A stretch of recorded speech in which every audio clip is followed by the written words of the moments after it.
சந்தோஷம். எதற்காக கிடைக்க தெரியுமா? காரணம் அப்பா இழப்பா மனிதாகிவிட்டதப்பா.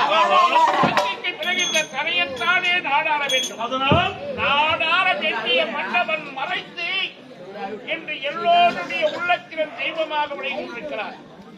அவரிடத்திலே நீ சென்று என் நாட்டை நீதான் ஆள வேண்டும் மகனே. அப்பா என் நாட்டு பொறுப்பை நான் ஏற்றுக்கொள்ள வேண்டுமா? என்ன வார்த்தை உழைத்து விட்டதப்பா. நாங்க நோண்டிக்கிறோம் விடுப்பா விடுப்பா விடுப்பா. எனக்கு தலைமகனே இருந்தாப்பா, தலைமகனே இருந்தாப்பா.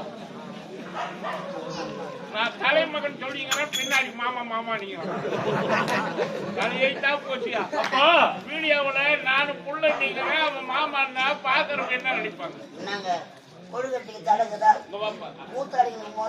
அதெல்லாம் கிடையாது. அரணம் அறியும் ஒன்று அறியாத ஆயிரம் மன்னனை பெருமை கொள்ளாது.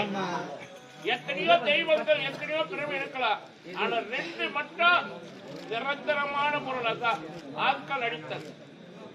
அது ரெண்டும் தான். காத்தலும் அடித்தலுக்குதான் வேலை. படைத்தலுக்கு எத்தனையோ பிரம்மா பிறப்பான், ஆனா அரணம் அறியும் ஒன்று.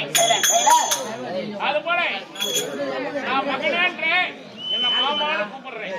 வாழ்க வளமுடன். மகனே நானும் சின்னஞ்சிறியவன் ஏதோ மரியாதைப்பா. நாடு நாடகம் சுற்றி பார்க்க வேண்டும். அந்நாட்டு மன்னர்கள் நாம் எப்படி அரசாட்சி செய்கின்றார்கள் பார்க்க வேண்டும். அதை பார்த்து வந்து விட்டு என் நாட்டு பொறுப்பை நான் ஏற்றுக்கொள்ள